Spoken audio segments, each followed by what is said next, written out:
성령 시리즈 네 번째 시간으로 역사하시는 성령이라는 제목으로 말씀을 보겠습니다. 아주 오래전 일입니다. 제가 어려서 다니던 교회에서 한 장로님이 간암에 걸리셔서 오랫동안 투병을 하셨습니다. 너무 몸이 나중에는 안 좋아지셔서 이제 복수가 차고 또 돌아가실 날을 이제 얼마 남기지 않았을 때 어느 기도원에 가면 참 성령의 역사가 강력하더라. 그래서 병자들도 다 낫는다더라라는 그런 이야기를 들으시고 그 기도원에 이제 가셨습니다.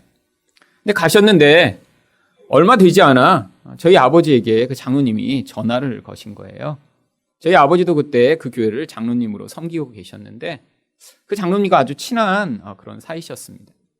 그런데 가서 이렇게 일어나 앉지도 못하고 누워서 정말 하나님이 나를 고쳐주시길 그 마지막 소망을 붙들고 그러게 있는데 이제 기도원 원장이 이 장로님을 보더니 자기가 특별히 면담을 해드리겠다라고 이제 원장실로 부르셨다라고 합니다. 그래서 갔더니 그 원장이 그러더래요.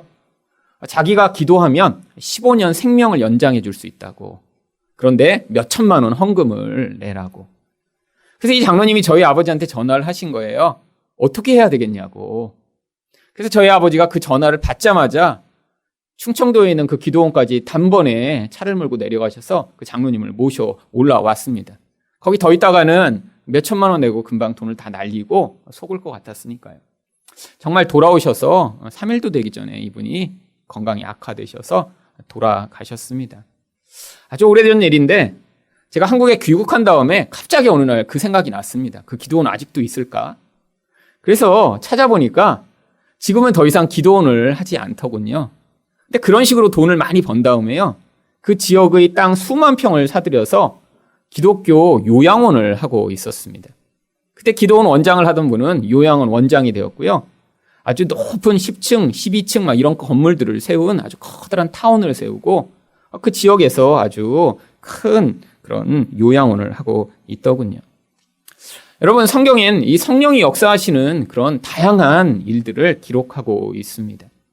그런데 이 성령이 어떻게 역사하시는지 우리가 성경을 통해 배우지 못하면 이러한 종교적 사기꾼에 쉽게 넘어가게 됩니다.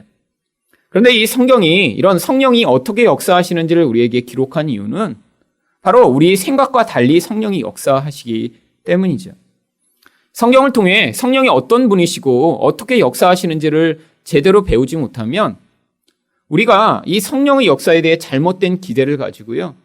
또한 어떤 상황이 생겼을 때 이런 거짓말하는 사람들 때문에 속아 넘어가게 되는 경우가 자주 있습니다. 그러면 성령은 어떻게 역사하시나요?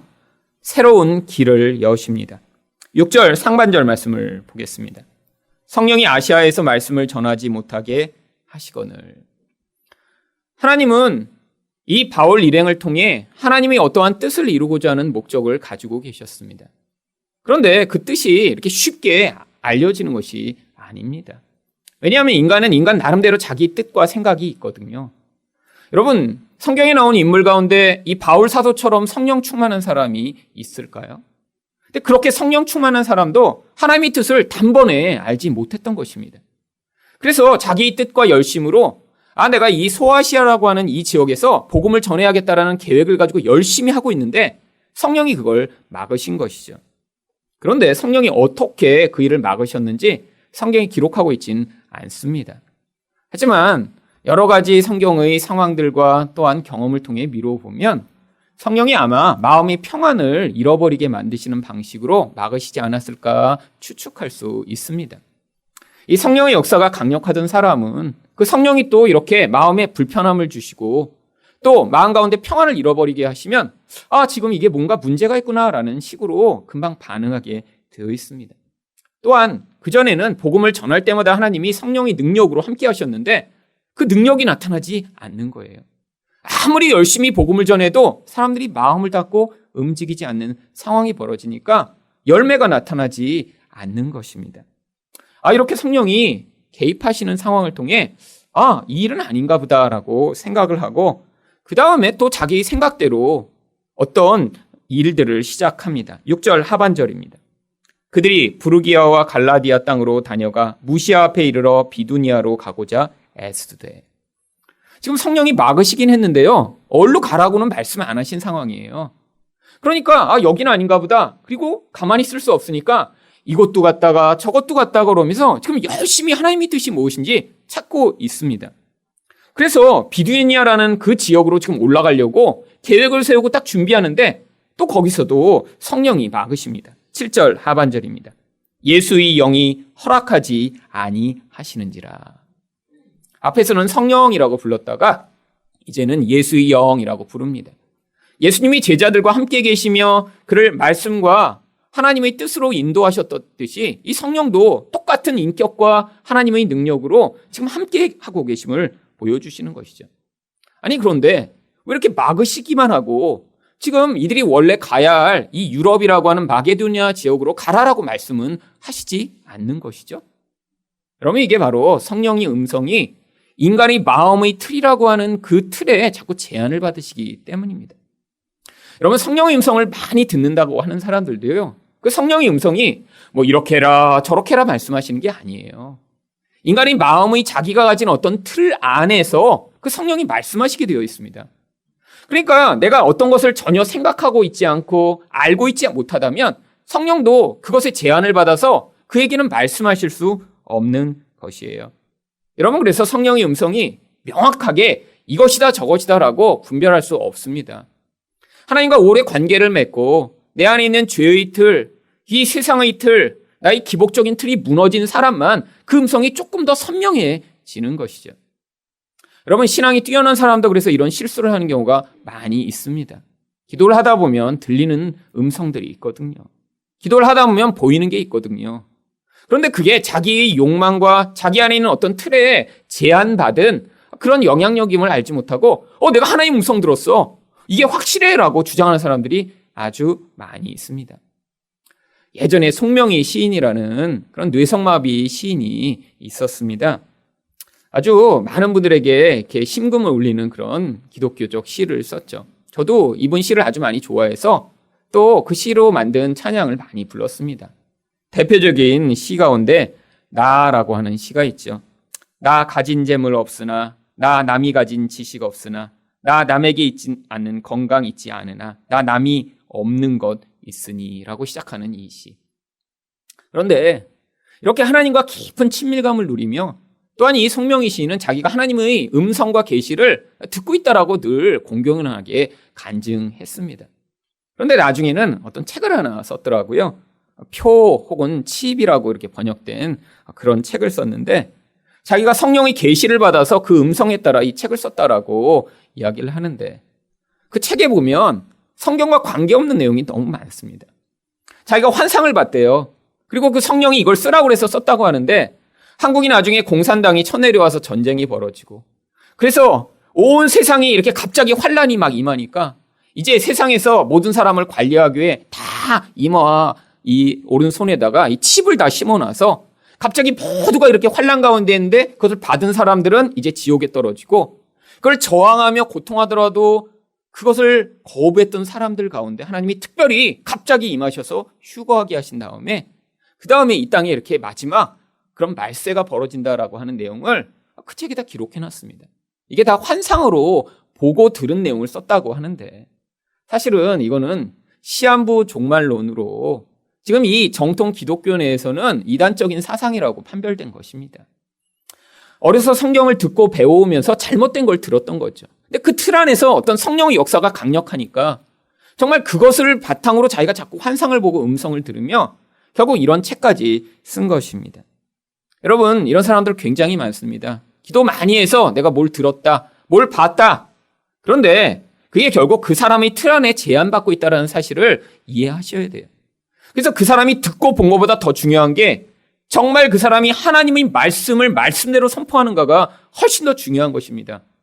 하나님 말씀에 대해서는 하나도 알지 못하면서 아니 기복적이고 율법적으로 전하면서 뭘 보고 들었다라고 하는 그 모든 것은 결국 그 마음의 생각에 불과한 것이죠. 아니 이렇게 성령이 자꾸 막으시니까 이 바울 이론도 어떻게 될지 모르겠는 거예요. 그래서 이건 아닌가 보다 그래서 또 다시 장소를 옮깁니다. 북쪽으로 가려고 했다가요. 이젠 8절에서 무시아를 지나 드로아로 내려갔는데 이제 항구 지역까지 이렇게 옮겨간 거예요. 이 드로아라고 하는 곳은 이 소아시아 제일 서쪽에 있는 항구 도시입니다. 여기서 이제 에게해라고 하는 바다를 건너서 보면요. 그 건너편에 이제 유럽 대륙이라고 하는 그 유럽 대륙의 그리스 쪽이 보여요. 그리고 이제 그 드로아라는 곳까지 이제 내려와서 원래는 북쪽으로 가서 복음을 전하려고 하다가 도대체 왜 자꾸 막으시지? 그런 채로 이 드로아에 온 것입니다. 그런데 그때 환상을 봅니다. 9절입니다. 밤에 환상이 바울에게 보이니 마게도냐 사람 하나가 서서 그에게 청하여 이르되 마게도냐로 건너와서 우리를 도우라 하거늘. 아니 이제까지는 성령으로 개입하셨던 하나님이 왜 이제는 환상으로 개입하시는 걸까요? 더 이상 이젠 그런 막으시는 마음이 불편함을 주시는 방식으로는 하나님이 인도하실 방향으로 가지 못하니까요. 지금 이 유럽 대륙의 마게도냐는요. 유대인들이 별로 없었습니다. 지금 이 바울 일행은 늘 유대인 회당을 통해서 복음을 전하고 있었어요. 가서 유대인들을 만나 그들에게 야 너희가 구약 성경을 알고 있지? 근데 그 구약이 얘기하던 바로 그분이 우리 예수님이야 라고 그들에게 전함으로 거기서 지금 전파를 하고 있었는데 그러니까 유대인들이 없고 회당도 없는 이 유럽 대륙으로 갈 생각은 전혀 하고 있지 못했던 거죠. 그런데 왜 갑자기 여기서 환상이 임했냐면 바로 이 마게도냐가 보이는 지역에 와서 야 저기는 마게도냐 사람들이 살고 있겠네. 저쪽에도 사람이 많이 살 거잖아 라고 그 대륙을 보면서 그 생각을 했더니 그 생각을 따라 하나님이 마음에서 환상으로 역사하신 것입니다. 여러분 이게 하나님이 우리 인생 가운데 인도하시는 방법 중에 하나입니다. 아무리 뛰어난 성령의 사람도 이렇게 마음의 자기가 가진 틀 안에 제한을 받아서 하나님의 뜻을 선명하게 알 수 없는 거예요. 그래서 하나님이 어떤 때는 이렇게 성령으로 마음을 불편하게도 하시고 어떤 때는 저기 마게도냐 사람 살고 있네 라는 그런 생각을 했을 때 환상으로 임하셔서 야 저기서 정말 하나님의 뜻이 있나 보다라는 생각을 할 수 있도록 인도해 나가고 계신 것이죠. 그래서 10절에서 그제야 바울이 이렇게 반응합니다. 바울이 그 환상을 보았을 때 우리가 곧 마게도냐로 떠나기를 힘쓰니 이는 하나님이 저 사람에게 복음을 전하라고 우리를 부르신 줄로 인정함이로라. 그러면 어떻게 한다고요? 인정했다고요. 자기 생각으로는 아니었다라는 거예요. 우리는 절대로 저길로 갈 수 없어라고 생각했는데 하나님이 저기로 우리를 부르시는구나라고 이제야 받아들인 것입니다. 여러분 사도행전을 보시면 이런 경우가 아주 많이 나와요. 여러분 얼마나 성령의 역사가 강력했나요? 어느 정도로 강력했냐면 이 바울 같은 경우엔 그 안수하면 막 성령이 임하고 병이 나왔는데요. 손수건을 갖다가 병자에게 놓기만 해도 그 능력이 나타났습니다. 아니 그렇게 강력한 능력을 보이던 자도요. 하나님의 뜻을 지금 선명하게 알고 있지 못한 거예요. 이게 바로 인간의 틀 때문에 제한받는 하나님의 역사입니다. 여러분 베드로의 경우도 똑같은 일이 벌어집니다. 사도행전 10장 9절부터 14절 필요한 구절들만 우리 잘라서 좀 보도록 하겠습니다. 베드로가 기도하려고 지붕에 올라가니 황홀한 중에 하늘이 열리며 한 그릇이 내려오는 것을 보니 큰 보자기 같고 네 귀를 메어 땅에 들이었더라. 그 안에는 땅에 있는 각종 네 발 가진 짐승과 기는 것과 공중에 나는 것들이 있더라. 또 소리가 있으되 베드로야 일어나 잡아먹으라 하거늘 베드로가 이르되 주여 그럴 수 없나이다. 속되고 깨끗하지 아니한 것을 내가 결코 먹지 아니하였나이다. 여러분 지금 베드로는 환상을 보고 있습니다.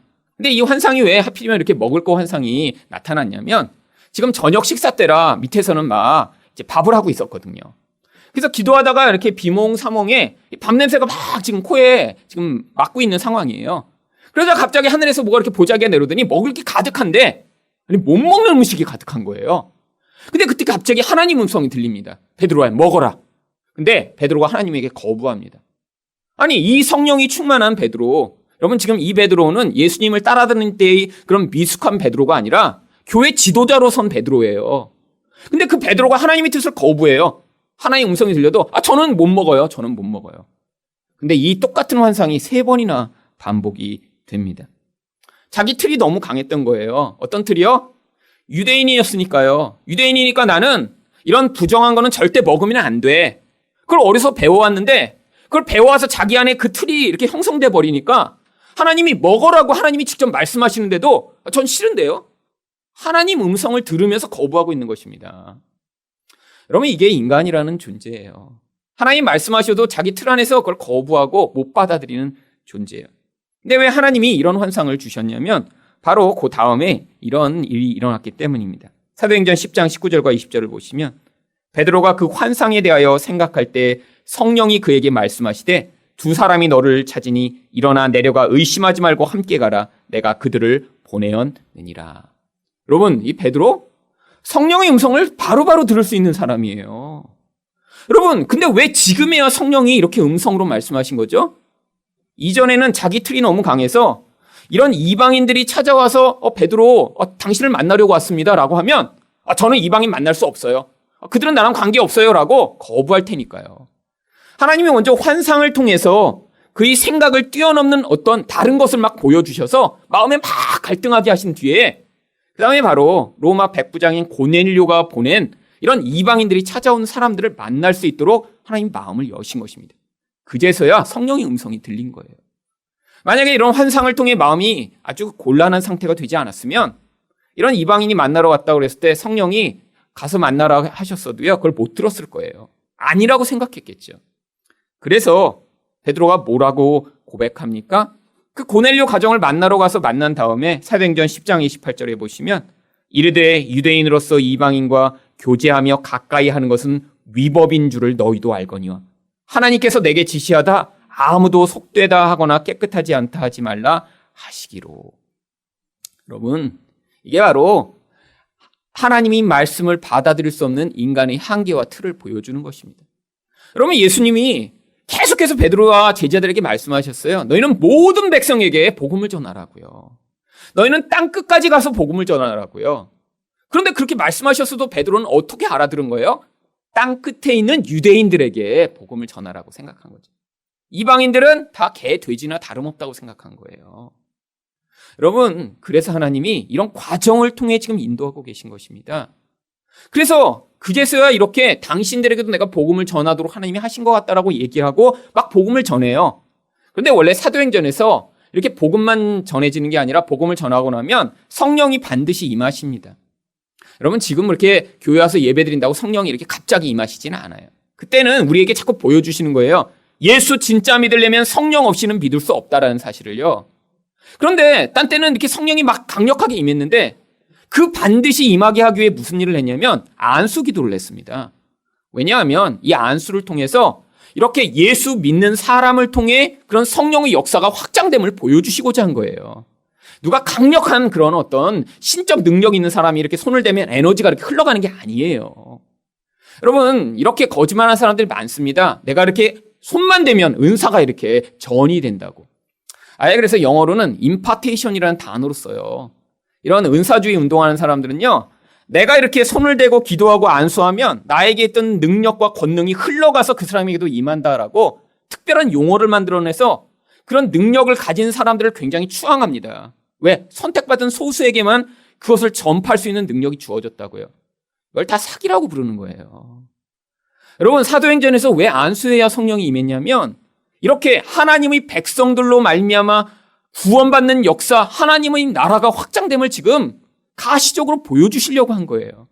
그런데 이번에는 이상한 일이 벌어집니다. 사도행전 10장 44절과 45절입니다. 베드로가 이 말을 할 때 성령이 말씀 듣는 모든 사람에게 내려오시니 베드로와 함께 온 할례 받은 신자들이 이방인들에게도 성령 부어주심으로 말미암아 놀라니. 여러분, 사도행전에서 유일하게 말씀을 들을 때 성령을 받은 경우입니다. 여러분, 왜 이번에는 하나님이 말씀을 들을 때 그냥 성령을 주셨죠? 여러분, 베드로는요, 이렇게 자기가 하나님이 이방인도 깨끗하다고 말씀하셨어요. 이제야 제가 깨달았어요 라고 말하고 있지만 절대로 이방인을 가서 손을 대지 않을 거거든요. 여러분, 이게 얼마나 모순된가요? 말로는 하나님이 이방인도 깨끗하다고 말씀하셨습니다 하는데 손은 절대 대면 안 돼. 왜? 더러운 존재니까요. 그러니까 하나님이 절대로 손을 대서 기도해서 성령이 임하도록 할 수 없을 테니까 그냥 말을 들을 때 성령이 그냥 임하도록 하신 거예요. 뭘 보여주시는 거예요? 이렇게 하나님 백성을 구원하는 역사는 성령을 통해 하나님이 계획 안에서 이루어지고 있음을 보여주는 것이죠. 여러분, 사도행전에 나오는 더 많은 예들이 있습니다. 다 어떤 사람들인 줄 아세요? 가장 성령이 충만한 사람들이었어요. 하나님의 음성과 기적이 막 나타나는 사람들이에요. 그런데도 이들이 다 자기 마음의 틀과 생각에 제한을 받는 존재라고 하는 것입니다. 여러분, 그러니까 누가 성령의 음성을 듣고 하나님 음성을 듣는다고 하면 여러분 믿지 마세요. 여러분, 누군가 내가 당신을 위해 기도해 보니까 어떻게 될 것 같다고, 하나님이 이렇게 내게 말씀하셨다고, 거의 대부분 잘못 들은 것이나 자기 생각을 가지고 종교적으로 이야기하는 것입니다. 여러분, 저도 기도하면 음성이 많이 들려요. 보이는 것도 많습니다. 기도 더 많이 하면 많이 보여요. 여러분, 근데 그걸 다 믿지 않아요. 왜요? 제 마음의 생각과 뜻에 따라 기도하면 할수록 더 많은 것이 보이고 들리거든요. 그래서 분별해야 되는 것입니다. 이게 정말 하나님의 뜻인가 아닌가. 여러분, 지금도 많은 사람들이 자기가 하나님 음성을 듣고 성령의 인도하심을 받아 이렇게 말씀을 전하고 책을 쓴다고 하는 사람들이 많이 있어요. 여러분, 하나님이 주시지 않은 음성을 듣고 하나님이 주시지 않은 환상을 보는 것을 조현병이라고 부르는 것입니다. 옛날에는 그걸 정신분열증이라고 불렀어요. 여러분, 정신분열증의 아주 현저한 증상이 뭔지 아세요? 이런 바로 환청과 환각입니다. 평소에는 안 보이는데 자기는 그걸 진짜라고 믿게 되는 거예요. 여러분, 우리도 꿈을 꿀 때 있죠. 근데 꿈 깨고 나면 그게 사실이 아니라는 사실을 압니다. 그러면 여러분은 정상인의 범주에 들으신 거예요. 근데 자기가 그렇게 생각한 거를 진짜라고 믿게 되면 여러분, 먼저 저를 찾아오시기 바랍니다. 책 쓰시기 전에요. 여러분, 이 한국 기독교가 이런 조현병 환자들에 의해 좌지우지되는 이런 기독교가 되어버렸다는 것이 얼마나 비참하고 수치스러운 일인가요? 여러분, 그들을 분별해야 할 그런 교회의 지도자들이 그들을 초청해서 교회에서 집회를 하고 지금 그런 책을 교회에서 팔고 있다는 사실을 여러분 도대체 이해를 할 수가 없습니다.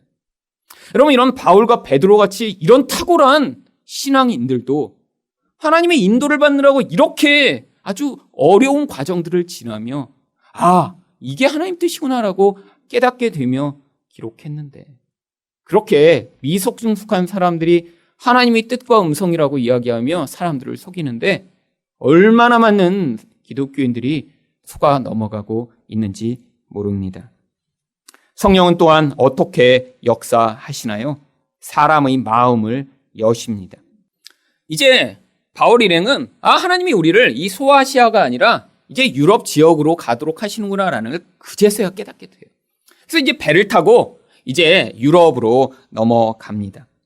근데 이 배를 타고 이제 넘어가면 가장 먼저 만나는 도시가 빌립보라고 하는 도시입니다. 빌립보는 로마 밖의 로마라고 불릴 정도로 아주 로마인들이 많고요, 번성한 도시였습니다. 그런데 거기는 유대인들이 별로 살고 있지 않아요. 이 로마는 유대인들을 굉장히 경계했습니다. 그래서 여러 차례에 걸쳐서 이렇게 로마인들이 많고 로마화인 도시에서는요, 이 유대인들을 자꾸 쫓아내고 박해했어요. 빌립보에도 많은 사람들이 살고 있었을 텐데 이러한 영향력 때문에 유대인들이 쫓겨난 것 같습니다. 거기에 회당이 있으면 가서 이제 예배도 드리면서 그 유대인들한테 구약 성경에 그 구절 있잖아, 그 이사야 구절이 사실은 예수님 이야기야 라고 얘기해 줄 텐데 그걸 할 수가 없는 거예요.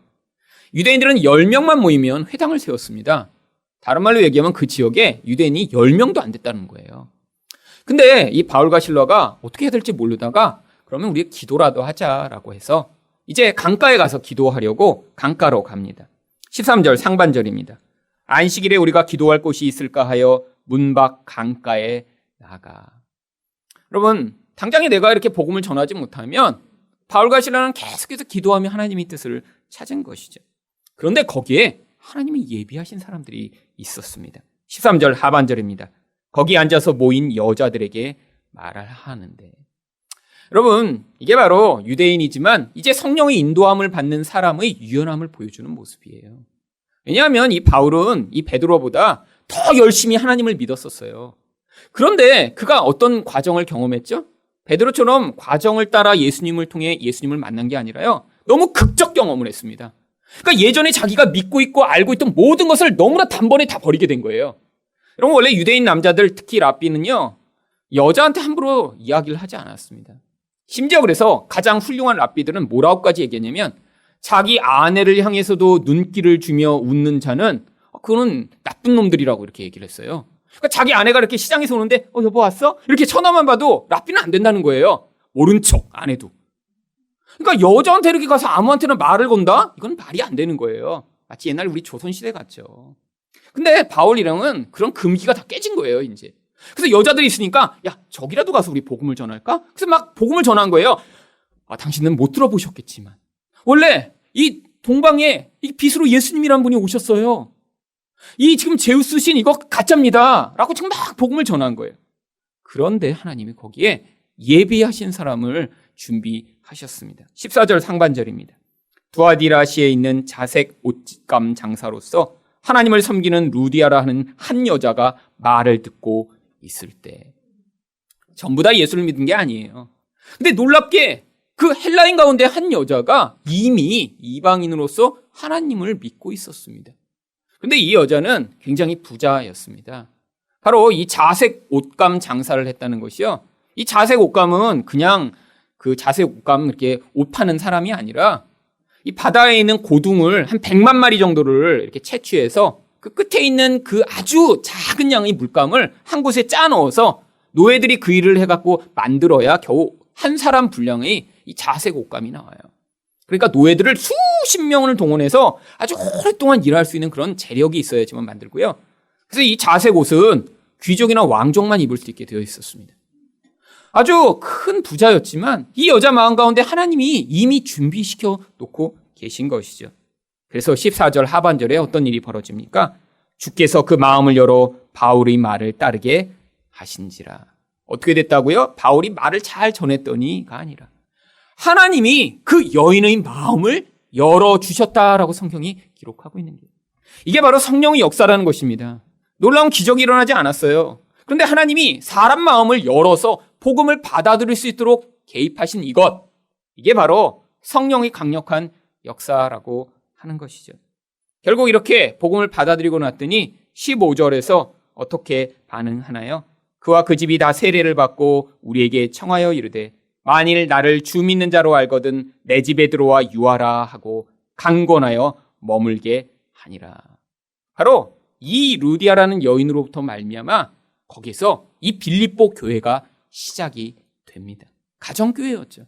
하지만 이렇게 하나님이 마음을 열게 하신 한 사람으로 말미암아 하나님이 이렇게 교회를 시작하신 거예요. 여러분, 저도 이 교회를 시작할 때 바로 이런 성령이 사람들이 마음을 열게 하셔서 일하시는 경험을 아주 많이 했습니다. 처음에 뭐 이렇게 교회가 만들어진 게 아니잖아요. 제가 이렇게 이젠 교회를 시작해야겠구나라고 시작을 했는데 하나님이 그때부터 어떤 목사님의 마음도 움직이게 하시고 어떤 성도님의 마음도 움직이게 하시고 재정적으로 또 함께 와서 예배드릴 수 있는 사람들을 불러 모아주신 거예요. 이게 바로 성령의 역사라는 거예요. 사람이 이렇게 돈을 모르는 사람을 위해 포기할 수 있나요? 불가능한 일인데 하나님이 이런 일들을 통해 하나님 나라를 확장하고 계신 것입니다. 마지막으로 성령은 어떻게 역사하시나요? 방해의 벽을 허무십니다. 16절 말씀입니다. 우리가 기도하는 곳에 가다가 점치는 귀신 들린 여종 하나를 만나니 점으로 그 주인들에게 큰 이익을 주는 자라. 여러분, 이렇게 하나님 역사가 일어나는데 마귀가 끼어들지 않으면 그게 하나님의 역사가 아닙니다. 여러분, 마귀는 하나님의 역사를 방해하거나 멈출 수는 없어요. 근데 꼭 그 과정에서 계속해서 개입해서 그 뜻을 이루는데 지지부진하게 만들고 싸우게 만들고 고통하게 만들고 어렵게 만듭니다. 그러니까 여러분이 하나님 역사는 잘 알지 못할 때 마귀의 역사가 강력하면 이게 하나님 뜻이구나 확신하시면 돼요. 평소에는 안 보이던 귀신이 막 보이고 평소에는 달라붙지 않던 귀신 들린 사람들이 막 주변에 달라붙어서 힘들게 한다 그러면 이 뜻이 맞구나라고 그냥 쭉 가시면 돼요. 여러분, 제 인생에서 그런 경우 많습니다. 제 뜻으로 할 때는 이렇게 시험이 별로 많지 않아요. 왜? 그냥 내 뜻대로 하다 망하라고 그냥 마귀가 놔두는 거예요. 근데 중간에 이렇게 방향을 틀어서 이게 아닌가 보다 그래서 이게 하나님 뜻이네? 라고 하려고 그러면요. 얼마나 방해가 심한지 몰라요. 그럼 제가 개척을 할 때 바로 그랬습니다. 아니, 그때까지 그렇게 고통하고 정말 힘들게 하다가 이제 개척해야겠구나라고 생각을 하고 그때 제가 주변 분들한테 알린 거예요. 그랬더니 그때까지는 가만히 있던 분들이 전부 다 저한테 개척하면 망하는 스토리를, 정말 자기가 알고 있는 모든 망한 스토리를 다 들려주시는 거예요. 그래서 이 사람도 망했고 저 사람도 망했고 이 사람도 망했대더라. 너도 망할 거야. 이 얘기죠, 결국. 다른 말로 뭐예요? 지금 개척하면 안 된다는 거예요. 그러니까 제가, 그래서 저한테 자꾸 캐묻는 거예요. 돈은 준비했어? 사람은 있어? 하나님이 정말 나타나서 말씀하셨어? 웬간하면 하지 말라는 거예요. 웬간하면. 여러분, 이게 바로 마귀의 시험과 역사죠.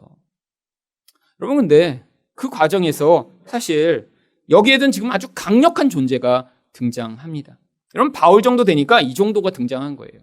여기 귀신 들린 여종이라고 번역된 이 원래 헬라어는 원래 여기에 큰 뱀이 달라붙은 여인이라고 하는 뜻입니다. 이 큰 뱀이라고 하는 원래 단어가 그냥 조그만 뱀 정도가 아니라요, 뱀 중에 가장 큰 아나콘다 정도의 그런 뱀을 이야기하는 단어예요. 근데 이 단어가 특별히 언제 사용됐냐면 당시에 이 헬라에는 바로 델파이라고 하는 곳에서 이 커다란 뱀을 섬기고 있었거든요. 그 파이턴이라고 하는 이 뱀을 이 델파이 신전에서 섬기고 있었는데 거기에 사람들이 뭐 하러 갔냐면 예언을 들으러 그 신전에 갔습니다. 그 신전의 귀신이 바로 이 파이톤이라고 하는 이 귀신이에요. 근데 거기 사람들에게 이렇게 예언을 해주는 거예요. 근데 바로 그 무시무시한 뱀이 이 여자에게 지금 달라붙어서 예언을 해주고 있는 것입니다. 어떤 예언이요? 미래를 알려주는 점을 치는 것이죠. 근데 이 여자가 노예였어요. 그러니까 사람들이 여러 명이 이 여자에게 투자한 거예요. 자, 이 여자 값이 비싸니까 너 5천만 원 내. 나도 5천 낼 테니까. 그래서 여러 명이 이 여자한테 투자해서 그걸로 지금 월수를 지금 얻어내고 있는 것입니다. 마치 요즘 이제 오피스텔 투자하는 거랑 약간 비슷한 거예요. 오피스텔이 너무 비싸게 나왔어요. 내 돈으로 안 되니까 투자자를 모집해서 지금 오피스텔에 투자하고 월 나오는 지금 월세를 받아먹는 거나 비슷한 상황이죠. 그런데 이 귀신이 지금 방해를 시작합니다. 17절에부터 18절 상반절 보시면 그가 바울과 우리를 따라와 소리질러 이르되 이 사람들은 지극히 높은 하나님의 종으로서 구원의 길을 너희에게 전하는 자라 하며 이같이 여러 날을 하는지라. 조용히 기도하고 말씀 전해야 되는데 아니 이 귀신 붙은 여자가 달라붙어 갖고 막 소리 지르고 쫓아다니니까 지금 도저히 사역을 못하게 생겼는 거예요. 여러분, 하나님의 역사가 이루어지려고 하고 성령이 개입하시면 이런 일들이 아주 많이 있습니다. 평소에는 잠잠하던 이런 악의 세력이 막 확산되기 시작해요. 여러분, 이렇게 지금 우리가 이제 평범하게 예배드리고 할 때는요, 뭐 여기서 갑자기 막 귀신 들린 사람이 일어나서 막 예배를 방해하고 그러진 잘 않습니다. 그런데 어디 가면 여러분 귀신 많이 보실 수 있냐면요, 선교지에 가시면 많이 보실 수 있어요. 여러분, 거기서는 이런 축사일도 많이 일어납니다. 아직도 이런 마귀의 역사가 너무너무 강력해요. 왜죠? 복음이 처음 전파되니까요. 한국에도 옛날에 그랬죠. 한국에도 원래 다 우리는 귀신을 섬기던 민족입니다. 근데 이 복음이 처음 전파되려고 하니까요, 그 귀신들이 집단적으로 나타나서 다 방해한 거예요. 여러분, 근데 지금 그 귀신의 세력들이 은밀하게 스며들기 시작했습니다. 더 악하게 영향을 미쳐요. 인터넷과 대중매체를 통해 우리 젊은 아이들이 정신을 다 뺏어가고 있습니다. 근데 정체를 노골적으로 드러내진 않죠. 왜요? 무지한 사람들, 미신을 섬기는 사람들한텐 귀신이 자기 정체를 막 드러냅니다. 그러면 무서워서 섬기니까요. 근데 또 이 귀신이요, 자기 정체가 이렇게 탄로나면 사람들이 자기들을 믿지 않는 이런 시대가 되면요, 오히려 은밀하게 숨어드는 것이죠. 저희 일생 가운데도 제가 어떤 하나님의 뜻이라고 일을 할 때마다 이런 악한 역사들이 강력히 임한 적이 많이 있었습니다. 제가 예전에 이제 대학생들을 섬길 때 그때 저희 북한 기도회를 만들어서 기도회를 이제 했습니다. 그런데 이제 북한을 위해서 계속 기도하면서 마음에 이게 북한이 좀 보이는 곳이라도 가서 기도하면 훨씬 좋겠다, 이런 마음이 제 안에 든 거예요. 그래서 이렇게 멀리서 북한을 위해 기도하는 게 아니라, 그래서 이제 휴전선 근처라도 좀 가서 우리가 좀 북한을 바라보며 기도하면 좋겠다. 그래서 제가 의견을 냈더니 그 중에 한 학생이 그러는 거예요. 목사님, 북한에 가서 기도하면 되잖아요. 그래서 제가 아니 북한에 어떻게 가? 그랬더니 금강산에 가면 된다는 거예요. 그래서 야, 어떻게 너 그렇게 그런 생각을 했어? 그랬더니 자기 어머니가 금강산 관광을 갔다 오셨대요. 그래서 그래, 그럼 우리가 금강산을 한번 가서 거기서 한번 예배드리고 기도해 보자. 근데 뭐 금강산 관광 가서 거기서 뭐 금강산에서 뛰어가고 이렇게 할 수가 없잖아요. 그래서 제가 기도하면서 찾기 시작했어요. 근데 하나님이 또 아주 좋은 만남을 주신 거예요. 제가 다니고 있던 교회에 어떤 집사님 남편이 금강산 전체 책임자였던 거예요. 그래서 그 권사님하고 집사님과 권사님하고 연락이 닿아서 전화를 드렸더니, 제가 남편한테 전화를 드리겠대요. 그러더니 우리 목사님 이름을 알려드리고 해서 예배할 수 있는 방을 거기다 따로 그 현대 이제 건설 그 직원들이 모이는 방을 마련해 드릴 테니까 거기 가서 예배를 드리시라는 거예요. 그래 북한 땅이잖아요. 거기도 현대 건설 땅이긴 하지만. 그래서 거기 가서 예배 드리고 저희가 계획을 세웠습니다. 계획은 많이 세웠어요. 그래서 아이들도 많이 동원하고요. 거의 한 40명이 가기로 했습니다. 근데 그거 준비하다가 기도는 별로 못했어요. 그러고 출발을 했습니다. 여러분 어떤 일이 벌어질까요? 기도 안 하고 이렇게 북한만 가서 기도하기로 했으니 밤새도록 가서 이제 새벽에 거기 이제 북한에 들어가는 거예요. 그래서 밤에 다 모여갖고 야 버스에서 가서 이제 자면서 가면 돼. 버스를 타고 출발했는데 출발하자마자 고속도로에서 버스가 펑크가 난 거예요. 새벽에. 근데 낮에 이렇게 펑크가 나면 뭐 이렇게 와서 고쳐주고 그러는데 새벽이라 펑크 태우는 사람이 전화를 안 받아서 지금 펑크를 못 태우겠대요. 그래갖고 새벽 2시에 저 올림픽대로 중간에 멈춰갖고 거기서 다 이거 어떻게 되냐? 이거 출발하다 가지도 못하게 돼버렸네. 그래서 저희가 같이 모여서 안 되겠다. 제가 이제라도 우리가 기도하자. 그래갖고 같이 거기서 주여! 하고 기도하기 시작했어요. 이건 뭐 버스니까 누가 끌고 갈 수도 없는 거예요. 근데 우리가 막 이렇게 기도하고 났더니 아저씨가 지금 전화하는 어떤 사람이 깼는데 지금 올 수 있다는 거예요. 근데 그게 오는 게 뭐 바로 앞에서 오는 게 아니니까 1시간이 넘어와서 왔습니다. 그래갖고 거기서 밤에 이제 펑크를 때우는데 고속도로에 여러분 새벽 1-2시에 이렇게 서 있으니까 차들이 얼마나 빨리 지나가요. 그러더니 차가 와서 받을지 모르니까 한 사람이 가서 이렇게 밖에서 이렇게 불을 흔들고 있으라는 거예요. 근데 제가 보니까 흔들다가 죽을 것 같아 누군가. 그래갖고 제가 나가서 그 뒤에 가서 이거 흔들고 있는데 정말 죽을 것 같더라고요. 그래서 기도하기 시작했어요. 하나님 살려주세요. 다행히 1시간 만에 펑크가 태워졌습니다. 여러분 근데 문제가 시간이 이제 모자란 거예요. 그렇게 갔으면 아침에 도착해서 딱 이제 그 다음 버스를 연결해서 타야 되는데 이게 거의 새벽 서너 시간 돼서 이게 펑크가 태워졌으니 그래서 아저씨 그랬죠. 아저씨 이거 그 아침까지 도착할 수 있을까 그랬더니 자기가 최선을 다해보겠대요. 제가 버스가 이렇게 총알로 달릴 수 있다는 거 그때 평생 처음 경험했습니다. 강원도 그 산길을 올라가는데 브레이크를 안 밟으시는 거예요. 그러니까 절로 기도가 나오는 거예요. 절로 막 살려주세요 주님. 여러분 그 꼭대기에서 막 죽을 것 같은 하면서 정말 미리 기도 안 했더니 하나님이 가는 내내 잠을 하나도 못 자고 기도하게 하신 거예요. 살아서 다행히 도착했습니다. 끝인 줄 알았더니요. 저희 버스에 남자 학생들은 이제 항상 그렇지만 교회 모임은 다 여자가 많죠. 남자 학생들은 한 10명에 여자 학생들이 대학생들이 많이 타고 있었는데 이제 거기 인솔자가 한 명씩 버스에 올라온 거예요. 그러더니 원래 이제 남자 어떤 인솔자가 있고 여자들이 이제 다 안내원으로 하는데 이 남자 팀장이 이렇게 버스마다 올라오더니 원래 딴 여자가 우리 버스에 배정돼 있었는데 딱 올라오더니 다 이렇게 여학생들이잖아요. 그러더니 그 여자 보고 너 3호차로 바꿔. 내가 2차 탈게. 그러더니 바꾼 거예요, 자기가. 그러더니 이 남자애가 계속 우리 여학생들을 찝쩍거리기 시작한 거예요. 가서 뭐 어느 학교 다녀요? 그러더니 예쁘네 뭐 그러고 계속. 그래서 제가 가서 너무 이렇게 보다가 화가 나서 그 팀장님 이름이 어떻게 되세요? 제가 여기 현대건설 그쪽 아는 분 아는데 자꾸 이러시면 제가 컴플레인 하겠다고 제가 딱 했어요. 그랬더니 이 사람이 화가 난 거예요, 거기서부터. 그래갖고 저한테 보복할 기회를 그때부터 찾기 시작한 거예요. 그래갖고 이제 더 이상 우리 애들은 찝쩍거리지 않는데 금강산에 딱 도착해서 모든 코스가 시간대로 딱딱 맞아야 나중에 이제 1시간을 빼놓고 그 1시간 동안 저희 예배드리고 이제 돌아오게 딱 되어 있는데 갑자기 이렇게 등산을 이제 원래 금강산에 올라가는 거니까 가면서 뭐 이겁니다. 이제 그 안내원이 설명하게 되어 있는데 갑자기 이렇게 올라가다 보니까 아이들이 많이 없는 거예요. 그래서 한 40여 명이 올라가니까 제가 다 챙길 수 없어서 이제 갔다가 내려오면서 야, 걔네들은 다 어디 가서 그랬더니 모른다는 거예요, 아무도. 근데 그때 불길한 생각이 들기 시작했습니다.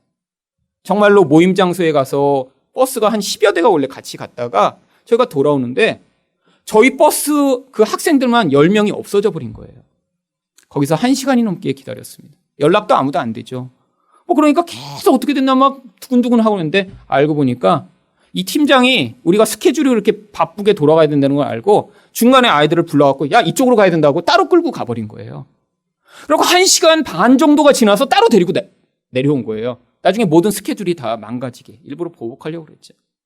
제가 얼마나 화가 나는지 근데 또 거기서 그 사람한테 막 뭐라고 하고 화를 내면 더 많은 보복을 할까봐 우리 애들한테만 막 화를 냈습니다.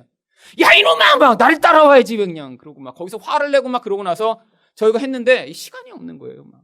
그다음에 그래서 가서 밥을 먹는데 막 냉면도 왜 이렇게 늦게 나와요? 막 그래서 막 빨리 주세요, 빨리. 그래갖고 그냥 대충 먹고. 그러고 나중에 원래 이 넉넉하게 시간을 잡고 예배 드리는 장소로 갔어야 되는데 시간이 얼마 없는 거예요. 그래서 갔는데 이미 제 마음이 다 상했습니다. 아이들 향해서는 화나지. 그놈은 잡아서 어떻게 그냥 정말 바다에 넣고 싶지. 근데 제가 거기서 자, 이제 이 북한 땅을 위해 기도합시다. 이렇게 하는데 저도 은혜가 안 되고 애들도 하나도 은혜가 안 되지. 애들도 막 그렇게 그렇게 몇 시간을 이렇게 아주 깊은 데까지 등산을 하고 왔으니 힘들어서 거기서 도대체 아무것도 안 돼. 그래갖고 이렇게 앉아있는데 분위기가 너무 싸한 거예요. 이 땅의 황무함을 보세요. 노래하는데 막 정말 제 마음이 황무해서 도저히 설교도 못 하겠는 거예요. 준비한 설교 다 그냥 때려치고 시간도 얼마 없어서 대충 찬양 부르고 대충 그냥 말씀 한 구절 읽고 대충 기도한 다음에 그냥 왔어요. 오는 내내 버스에서는 침묵이 흘렀습니다. 아니 이렇게 하려고 우리가 돈 이렇게 몇십만 원씩 내서 거기 가서 그렇게 하고 왔나? 그러고 돌아가고 났는데 얼마나 마음에 정말 불편함과 정말 마음이 정말 그렇게 슬프던지. 아니 북한을 위해서 기도하라고 왔는데 결국에는 마귀의 시험에 넘어가서 계속 조급해지고 잘못하고 그러다가 이런 식으로밖에 못하고 돌아오다니. 여러분 마귀가 개입합니다. 근데 기도하지 않고 자기 분노를 조절하지 않고 그렇게 그 어떤 일들을 하게 되면 반드시 넘어지게 되어 있는 거예요. 여러분 이게 바로 지금 벌어지고 있는 일입니다. 여러분 그런데 이 바울은 어떤 사람이죠? 여러분 이런 마귀의 권세를 깨트릴 수 있는 권능을 가진 사람이에요. 그러니까 18절 하반절에 어떻게 반응합니까? 바울이 심히 괴로워하여 돌이켜 그 귀신에게 이르되 예수 그리스도의 이름으로 내가 네게 명하노니 그에게서 나오라니 귀신이 즉시 나오더라. 여러분 바울도 알고 있었어요. 이 귀신을 쫓아내면 반드시 문제가 생길 거라는 걸 알고 있었으니까 그때까지 참은 거예요. 그런데 나중에 견디다 못해 귀신을 쫓아냅니다. 근데 무슨 일이 벌어지죠? 19절부터 22절 상반절입니다.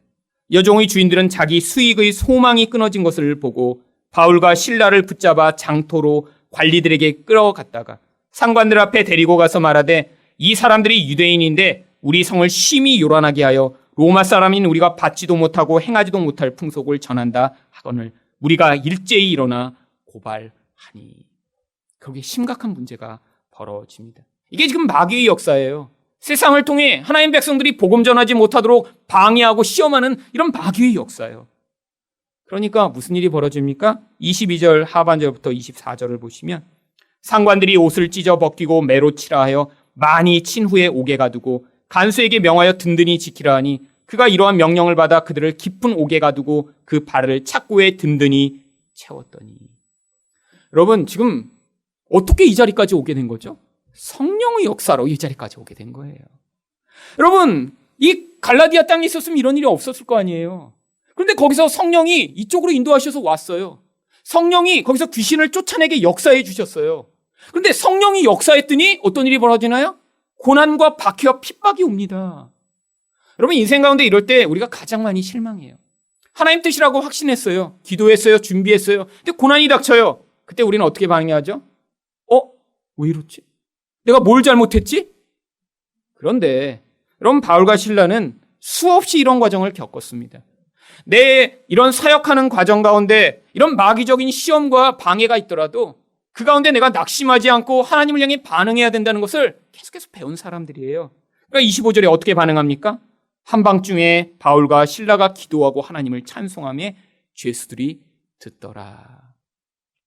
여러분 이건 바울과 실라의 수준에서 나타나는 것이고요. 제가 볼 때 바울과 실라의 수준에서도 성령이 마음에 계속 역사하셨던 것 같아요. 여러분 우리도 가끔 이럴 때 있습니다. 너무 낙심되는데 막 찬양이 나올 때 있어요. 그거 우리가 원래 평소에 신앙 훈련을 많이 해서가 아니라 성령이 그때 어떤 목적을 위해 역사하고 계셨던 거죠. 여러분 왜 지금 성령이 이렇게 역사하고 계신가요? 이런 낙심할 만한 상황인데 왜 바울과 실라의 마음을 붙들어서 믿음을 막 주고 계신가요? 지금 어떤 일을 준비하고 계신 거예요. 어떤 일인가요? 26절입니다. 이에 갑자기 큰 지진이 나서 옥토가 움직이고 문이 곧다 열리며 모든 사람이 메인 것이 다 벗어진지라. 갑자기 지하 감옥이 흔들리더니요 문이 활짝활짝 열리고 사람들이 메인 이 착고가 다 풀어져 버린 이런 놀라운 기적이 벌어진 거예요. 그런데 이때 하나님이 왜 이렇게 개입하셨죠? 27절 이후에 있는 하나님의 어떤 목적 때문이었습니다. 27절 말씀을 보시면 간수가 자다가 깨어 옥문들이 열린 것을 보고 죄수들이 도망한 줄 생각하고 칼을 빼어 자결을 하려 하거늘. 로마의 법은 간수가 죄수를 지키다 잊어버리면요, 그 죄수의 죄목으로 그 간수를 처형하게 되어 있었어요. 지금 죄수들이 다 도망가 버린다고 생각한 거예요. 그러니까 어차피 자기가 고문을 당하고 죽느니 그냥 죽어버리는 게 낫겠다라고 지금 죽으려고 하는 것입니다. 사실 굉장히 충직한 사람이죠. 그런데 그때 28절부터 30절에 바울이 개입합니다. 바울이 크게 소리질러 이르되 내 몸을 상하지 말라. 우리가 다 여기 있노라 하니 간수가 등불을 달라고 하여 뛰어들어가 무서워 떨며 바울과 실라 앞에 엎드리고 그들을 데리고 나가 이르되 선생님이여 내가 어떻게 하여야 구원을 받으리까 하거늘. 여러분, 이 간수는 이 바울과 실라가 찬양하는 걸 들었어요. 기도하는 걸 들었어요. 그러면 뭐라고 생각했을까요? 아이고, 이 바보 같은 인간들. 저렇게 갇혀 있으면 무슨 찬양하고 기도해? 그런데 그 기도와 찬양의 결과로 이런 놀라운 기적이 벌어졌는데 그것으로 말미암아 거기서 이 사람이 영적 변화를 경험한 거예요. 아, 저 사람들은 진짜 하나님의 사람이구나. 저기에 무엇인가 생명의 길이 있구나라는 것을 깨닫고 어떻게 하여야 구원을 얻겠습니까? 라는 영적 반응을 시작했습니다. 그때 31절과 32절에 유명한 구절이 나오죠. 이르되 주 예수를 믿으라 그리하면 너와 내 집이 구원을 받으리라 하고 주의 말씀을 그 사람과 그 집에 있는 모든 사람에게 전하니라. 여러분, 하나님의 뜻이 바로 여기에 있었습니다. 여러분, 이 루디아 한 사람만으로 교회가 세워질 수 없어요. 여러분, 바로 이 루디아는 굉장히 재력이 있는 사람이고 영향력이 있는 사람이었지만 교회에 이렇게 돈 많고 영향력이 있는 사람으로만 교회가 세워지나요? 아니에요. 이런 간수처럼 충실하고 자기 책임을 다할 수 있는 이런 남자가 필요했던 거예요. 하나님이 그래서 이 간수를 이미 예정하고 계셨던 것입니다. 근데 이 간수는 어디 가야 만나요? 감옥에 가야만 만나요. 그래서 성령이 감옥으로 인도해 가신 것이죠. 여러분, 이게 바로 성령의 역사입니다. 그랬더니 어떤 일이 벌어졌나요? 33절과 34절입니다. 그 밤 그 시각에 간수가 그들을 데려다가 그 맞은 자리를 씻어주고 자기와 그 온 가족이 다 세례를 받은 후 그들을 데리고 자기 집에 올라가서 음식을 차려주고 그와 온 집안이 하나님을 믿음으로 크게 기뻐하니라. 바로 거기에 교회를 위한 키 멤버가 기다리고 있어서 하나님이 그 자리까지 인도해 가신 거예요. 그런데 이런 일을 벌이고 바울과 시라는 어떻게 하는 줄 아세요? 바로 떠나버립니다. 그런데 놀랍게 거기에 바로 이 루디아와 이 간수로 말미암아 빌립보 교회가 생겨서 지금 우리가 아직도 이 바울의 서신 가운데 읽고 있는 빌립보 서가 성경에 남아 있는 것입니다. 하나님이 거기에 그렇게 교회를 세우신 것이죠. 교회가 어떻게 세워졌다고요? 성령의 역사로요. 하나님의 개입으로요. 또한 인간의 생각을 좌절시키시고 하나님의 뜻을 이루심으로요. 사람의 마음을 움직이심으로요. 사탄의 방해에도 불구하고 교회를 세우심으로요. 여러분, 이 교회가 세우실 때도 똑같은 과정을 지났습니다. 저는 정말 한 번도 교회를 개척할 생각을 하지 않았는데 하나님이 제 생각의 틀을 부수시느라고 저를 거의 2년의 그런 고통스러운 과정을 지나게 하신 뒤에 이제 내가 목회가 아니라 그냥 우리 집 애들이나 봐야겠다라고 모든 목회에 대한 생각을 다 포기했더니 그때 개척해라. 그렇게 제 마음에 말씀하셔서 그래서 개척하려고 했더니 정말 하나님이 마음을 움직인 사람들을 붙여주셨고 또한 막 사람들이 주변에서 떼거지로 달라붙어서 개척하면 안 된다고 저한테 와서 조언을 했지만 그걸 뛰어넘어 개척할 수 있도록 하시고 바로 여기에 루디아나 이런 간수와 같은 그런 키 멤버들을 보내주셔서 저희 하늘사랑교회도 시작이 된 거죠. 여러분, 이게 바로 성령의 역사인 것입니다. 하나님이 어떻게 하나님의 백성들과 또 교회 가운데 역사하시는지를 여러분이 잘 배우셔서 여러분 인생 또한 이렇게 하나님의 역사를 이루시는 성도가 되시기를 예수 그리스도 이름으로 축원드립니다.